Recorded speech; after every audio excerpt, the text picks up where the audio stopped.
Imagine opening your eyes, not in your familiar bedroom, but in the middle of a dry, unforgiving African savanna.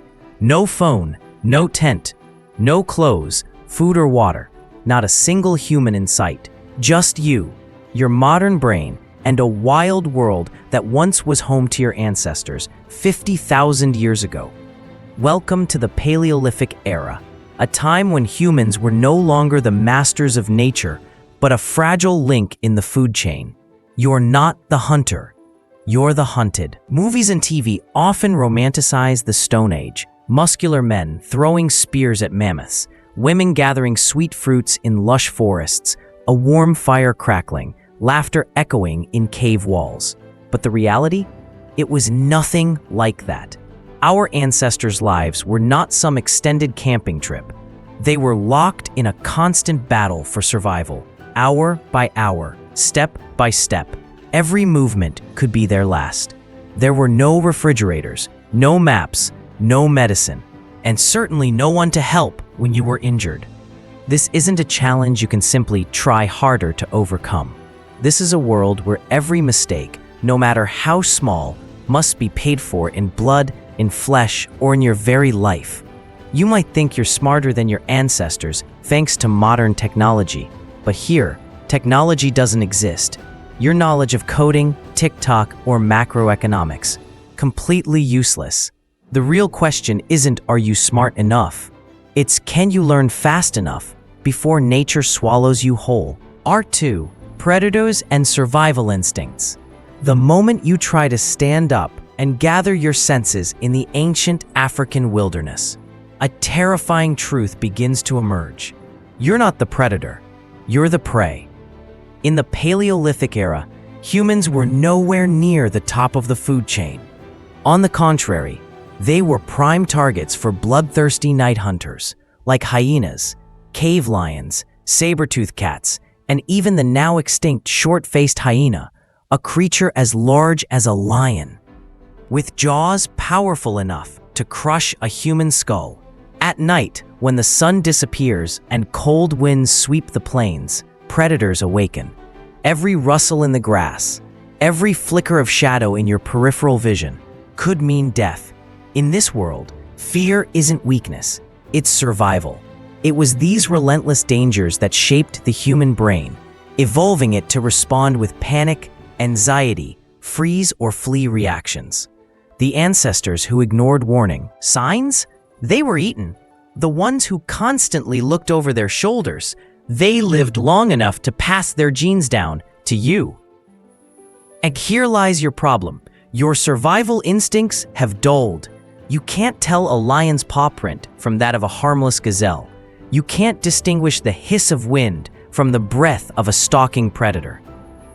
While you're hesitating, staring at a twitching bush, a Paleolithic hunter would have already spotted the threat, mapped out an escape route, and silently begun to retreat. You're not lacking intelligence, you're lacking experience. And in this world, experience is written in the blood of the slower one. Part 3. The struggle for shelter. After the initial panic fades, you try to find a place to rest. But the sun is setting. The temperature is dropping fast. Distant roars echo across the land, and a simple, haunting question begins to rise. Where will you sleep tonight? In the Paleolithic world, shelter wasn't just protection from the rain or wind. It was the line between life and death. No walls, no doors, no locks. That means no protection from predators, venomous insects, or the bone-chilling cold that sets in after sunset. Your ancestors knew this well. They used rock overhangs, cliff faces, and caves, places carefully chosen after thousands of years of generational knowledge. In colder regions, they even knew how to build tents from mammoth bones, draped with thick animal hides to insulate against the cold. But you wouldn't know how to tell if a cave was already occupied by a hibernating bear or a nest of snakes. You wouldn't know where to lay your body to avoid flooding when it rains. You wouldn't know what to use for roofing, how to bind it together, or how to prop it up. And even if you had the ideas, you lack the tools. No axe, no knife, no rope, everything you need, you don't have. Cold winds sweep in. You curl up beneath a bush, completely exposed to every threat around you. As the night deepens, a harsh truth sinks in. Knowledge of shelter building isn't instinct, it's cultural inheritance. And you, modern human, have been cut off from it. The first night, no walls, no fire, only cold, the eerie howls of the wild, and a primal fear your ancestors once knew all too well. Part 4. Fire. The line between life and death. Night has fallen. Cold, skin-cutting winds sweep across the savanna. Without fire, you curl beneath a bush, teeth chattering. It's not just discomfort, it's a true threat to survival. Fire is the final line between you and death. For our ancestors, fire was a treasure, an all-purpose tool. It provided warmth, preventing fatal hypothermia. It drove away predators, making leopards, wolves, and hyenas think twice. Killing bacteria, softening meat, and unlocking nutrition. It gave light, allowing activity to continue after dark. But you have no lighter, no matches, no flint. Just your bare hands and a few dry twigs. You vaguely remember a movie scene, rubbing two sticks together. But how exactly? What kind of wood? How long before it catches? In truth, starting a fire by friction is a highly complex skill, requiring the right kind of softwood, a fireboard, a spindle, a bow drill, and hours of practice. Even modern survival experts often fail multiple times before succeeding, and that's with full preparation. But you're cold, hungry, trembling in the dark, your hands scratched and shaking with fear. Without fire, you become a living target. Without fire, you're nothing more than breathing meat, just waiting to be found. And in that moment, you understand something. Fire is not a given. It is a monumental achievement of our ancestors, a technology forged through countless freezing nights and repeated failure. Part 5. Hunting and gathering isn't so simple. After a bone-chilling night and gnawing hunger, you stagger off in search of food. Maybe you try to catch a rabbit, pick a few wild berries, or dig up some roots by a stream. But very quickly, you come to a harsh realization. You have no idea what you're doing. In the modern world, food comes from supermarkets, clean, packaged, clearly labeled. But in the wilderness of 50,000 years ago, everything was a gamble. Pick the wrong leaf, eat the wrong sweet-looking fruit, and you could be dead in hours. Our ancestors didn't survive by luck. They survived because they possessed a vast store of knowledge, built up and passed down through hundreds of generations. They knew which plants were edible, which parts needed cooking, which roots had to be soaked to remove toxins. They identified by season, smell, taste, texture, learning to distinguish between what nourishes and what kills. You only have instinct, and modern instinct just isn't enough. A 2016 study from Israel found that early hunter-gatherers consumed more than 50 different types of plants, some of which required complex preparation before they were safe. That knowledge came from shared memory, oral tradition, and collective observation, things you can't pick up alone in a few days. And what about hunting? Don't think you can just walk up and spear a deer. Our ancestors hunted using coordinated group strategies, setting grasslands on fire, funneling animals into ravines, working in sync, men, women, even children, to corner, kill, and process the prey. You have no tools, no techniques, no tribe, which means you do nothing except starve. Hunger leads to exhaustion. Exhaustion leads to slowness. Slowness leads to death. Now you understand. Hunting and gathering isn't instinct, it's an art, and that art must be lived, learned, and practiced, and passed down across generations. Part 6. The Invisible Killers. You think the most dangerous enemy is a lion or a saber-toothed cat? Not wrong. But the things that actually killed the most prehistoric humans didn't have claws, didn't roar, and weren't visible. Bacteria, parasites, viruses. You walk barefoot across the cracked ground, Your heels split and dry, and accidentally step on a thorn or a sharp rock.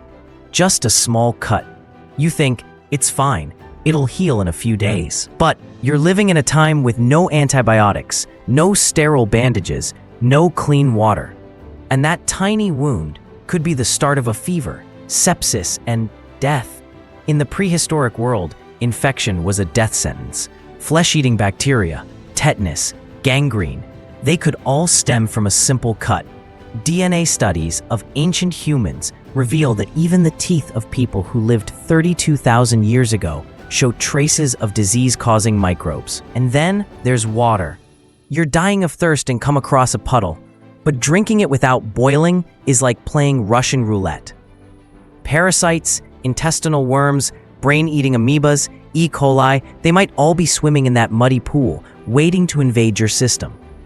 Your ancestors had something you don't, an adapted immune system. They were raised in environments full of pathogens, eating wild food, exposed to germs from birth, so their bodies developed strong defenses. You, on the other hand, were born into a world of disinfectants, refrigerators, vaccines, and antibiotics. You're like a clean, sterile machine, dropped into a prehistoric garbage pit. And don't forget, you're alone. No one to help when you're dehydrated from diarrhea. No one to find healing herbs for your wound. No one who knows how to treat worms, malaria, or skin infections. Death doesn't have to roar. It only needs a dirty drop of water, an open wound, or a cold night rain. And you, modern human, are not immune. Part 7, the social survival strategy. You've survived several cold, lonely nights, battling hunger, fear, and illness. And by now, one truth is clearer than ever. You cannot survive alone. Your ancestors didn't live in isolation. They lived in small bands, about 20 to 30 people, forming a powerful survival unit. In those groups, everyone had a role: hunters, gatherers, child carers, elders who told stories, and tool makers. No one knew everything, but together they knew enough to survive. Community was humanity's first great technology. They shared knowledge, which roots were edible, which footprints belonged to predators, when birds would migrate, and when the rains would come. This wisdom wasn't written down. It was passed on through stories, songs, music, and strange drawings on cave walls. Think the paintings in Chauvet or Lascaux caves were just art? They weren't. They were survival manuals. A depiction of a thick-furred bison signaled wintertime. A line of reindeer showed migration patterns. Dots of fire and human dancers, possibly rituals for the hunt or celebrations of fire itself. Music and storytelling helped preserve group memory. Someone would sit by the fire and retell the story of the mammoth hunt from a decade ago, and the children would listen. Absorb and remember. In this way, knowledge wasn't just preserved, it was lived and shared. You, modern human, may have a higher IQ, but if you can't share, can't learn from others, and can't cooperate, then all that intelligence is just dead weight. In the prehistoric world, survival was never a solo game.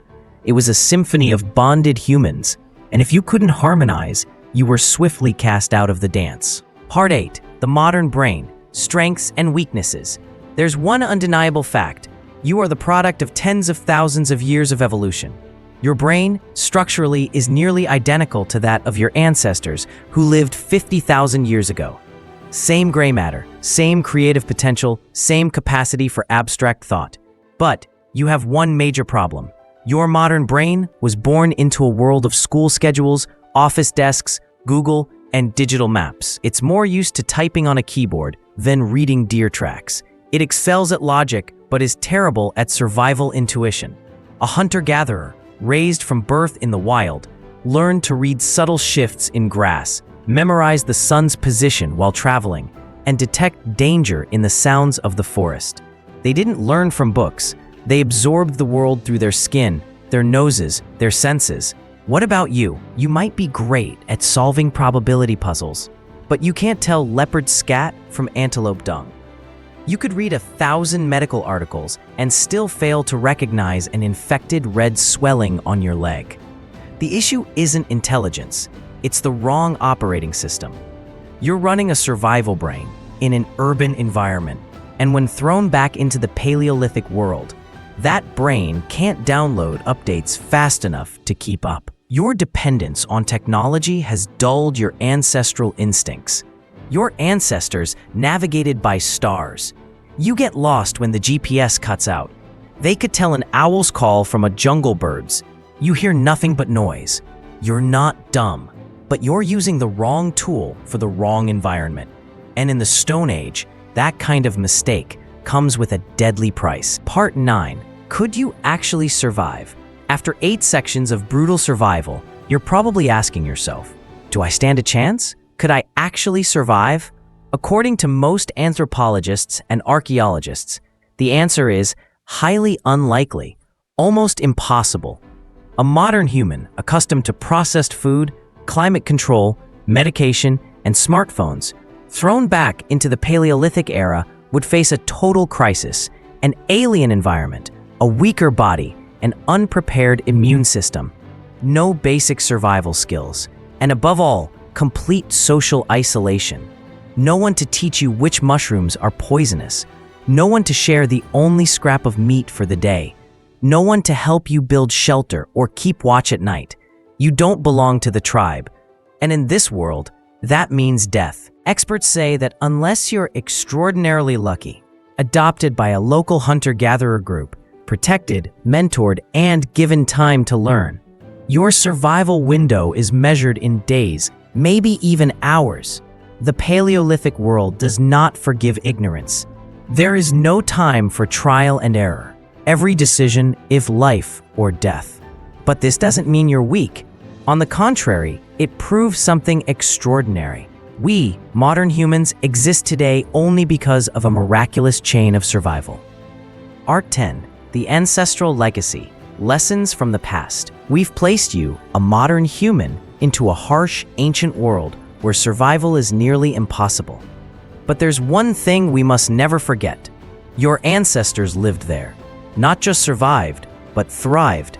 They had no factories, no internet, no hospitals. But they had something modern life is slowly losing: a deep intuition for nature, the ability to learn through experience, and the strength of community. They didn't just run from predators. They learned to read their behavior. They didn't just sit by fire. They created a center of ritual and culture. They didn't just gather fruit. They learned to plant, tame, and preserve. They didn't just endure. They created human civilization. It was they, those who lived through ice and fire, in deep forests and scorching deserts, who invented language, music, spirituality, and art. From the icy caves of Chauvet to fossil footprints on Latoli's volcanic ash, they left an unerasable mark on Earth's story. And you, though you might not last long alone in the wild, are the living result of everything they achieved. Flowing through you is the blood of people who crossed glaciers, faced down mammoths, and healed wounds with herbs and hope. You are not weak. You are different. They lived to survive. You lived to carry on. So be proud, be grateful, and remember, you stand on the shoulders of those who were never taught, but taught humanity how to live. And the next time you complain about traffic, no Wi-Fi, or struggling to open a jar of pickles, remember this: you are the descendant of the greatest survivors this planet has ever known. Today, you don't need to start a fire with your bare hands or recognize predator tracks, but the lessons from the past still hold true, that we are strongest when we stand together. That knowledge, whether carved in cave walls or shared in a YouTube video, is still humanity's most powerful weapon. If you found this journey thought-provoking, if you believe the legacy of our ancestors deserves to be remembered and retold, then hit subscribe and join us as we uncover ancient mysteries, survival stories, and forgotten legacies. Subscribe to the channel, turn on the notification bell, because there's still so much from the past waiting to come alive.